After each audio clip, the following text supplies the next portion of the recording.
اسلام آباد high court نے تھوڑا سا اپنے آپ کو کوشش کی ہے کہ اپنے مسلز دکھائے جائیں اور یہ تاثر دیا جائے کہ ہم بہت آزاد ہیں اور تگڑے ہیں۔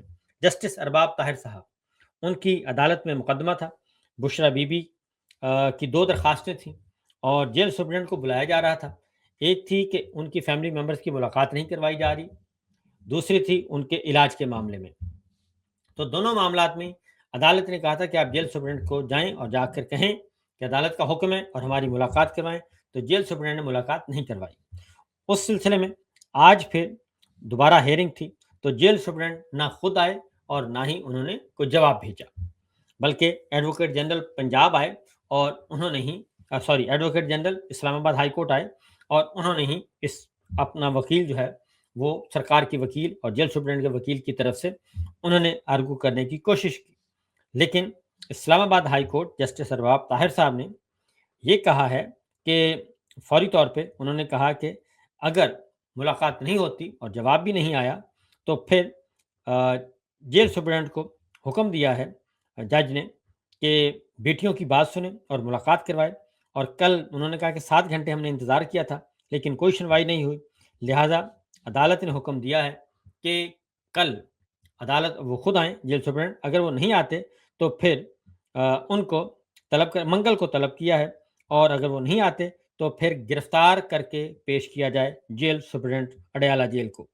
تو یہ دوسرا ایک تھوڑا سا ارتعاش پیدا ہوا ہے، گو کہ منگل تک بہت ساری چیزیں ہو سکتا ہے سیٹل ڈاؤن ہو جائیں اور ارباب طاہر صاحب کو بھی کوئی نہ کوئی پیغام آ جائے، تو لہٰذا یہ بھی ہو چکا ہے جی۔ یہ تیسری خبر ہے جو کہ آ رہی ہے۔ اب آتے ہیں ذرا اگلی مین خبر کی طرف، اور جیل سپرنٹنڈنٹ یقیناً جیل سپرنٹنڈنٹ کو بچانے کی پوری کوشش کی جائے گی۔ اور پھر آگے آتے ہیں جی پاکستان تحریک انصاف کا معاملہ، اور عمران خان صاحب اور بشرا بی بی اور دیگر سیاسی اسیران، شاہ محمود قریشی صاحب باقی لاہور میں قید ہیں، میاں محمود رشید ہیں اور اعجاز چودھری صاحب ہیں، عمر سرفراز چیمہ ہیں اور ڈاکٹر یاسمین راشد ہیں، عالیہ حمزہ ہیں، صاحبزادہ حمد رضا ہیں اور بے شمار جو ہیں وہ موجود ہیں۔ تو ان کا معاملہ بدستور پھنسا ہوا ہے اور ان کو کوئی بھی ریلیف نہیں دیا جا رہا اور ان کو رائٹ آف اپیل نہیں دی جا رہی، رائٹ آف بیل نہیں دی جا رہی، لہٰذا اس وقت پاکستان تحریک انصاف کے اندر بھی ٹوٹ پھوٹ کا عمل چل رہا ہے، اور عمران خان صاحب کی فیملی جو ہے وہ بہت زیادہ بددل ہے پارٹی لیڈرشپ سے اور ارکان پارلیمان سے اور عہدیداران سے، وکلا سے، کہ عمران خان صاحب کی رہائی کے لیے، انہیں ہسپتال منتقل کرنے کے لیے، ان کے علاج کے لیے، بشرا بی بی کے لیے جو پارٹی کو رول ادا کرنا چاہیے وہ پارٹی رول ادا نہیں کر رہی، جو پارلیمنٹیرینز کو رول ادا کرنا چاہیے وہ نہیں کر رہے، اور وکلا کو جو کرنا چاہیے وکلا بھی ڈھیلے پڑے ہوئے ہیں، کیونکہ ووٹ لے لیتے ہیں، منتخب ہو جاتے ہیں اور صدور بن جاتے ہیں، چیئرمین بن جاتے ہیں، لیکن عمران خان کے لیے جن کے نام پہ ووٹ لے کے آتے ہیں اس کے بعد وہ بھول جاتے ہیں، اور یہی ارکان پارلیمان۔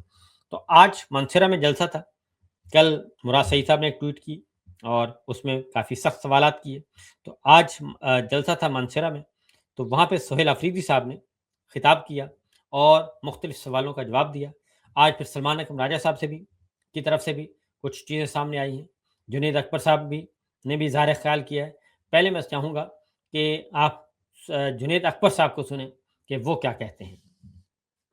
ایک فیصلہ کرے اور سب سے ایک وعدہ لے کہ ہم ایک دوسرے کو ڈسکریڈٹ نہیں کریں گے، جو خان کا وفادار نہیں اللہ تعالیٰ اس کو تباہ و برباد کرے، اس کے بچوں پہ اللہ کا تباہ و برباد کرے، جس کا کوئی ذاتی ایجنڈا ہو، جس کا کوئی اپنا مقصد ہو، جس نے خود لیڈر بننا ہوتا ہے، اللہ تعالیٰ اس کو تباہ و برباد کرے۔ جو پارٹی عہدوں سے اس لیے جڑے ہیں کہ وہ کمائی کرتے، اللہ تعالیٰ اس کو برباد کرے۔ خان میری جو ہے، میرے سب کچھ خان ہے، نہ میں نے کسی کرپ بندے کو سپورٹ کیا، نہ میں نے کسی کرپ بندے کی کرپشن کے پیچھے میں کھڑا رہا، نہ کسی میں نے گروپ بنائی، نہ کسی غلط بندے کو اس لیے میں نے سپورٹ کیا کہ وہ میرا زندہ باد کرتا ہے۔ جو خان کا زندہ باد نہیں کرتا، لعنت ہو ایسے اس بندے پہ جو جنید اکبر کا زندہ باد کرتا ہے۔ میں نے نہ نمبر 1 بننا ہے نہ نمبر 2 بننا ہے، میں نے سیاست خان کے ساتھ کرنی ہے، اور میں وہ بننا نہیں ہوں، سب کو پتا ہے۔ سب سے زیادہ اگر خان سے کسی نے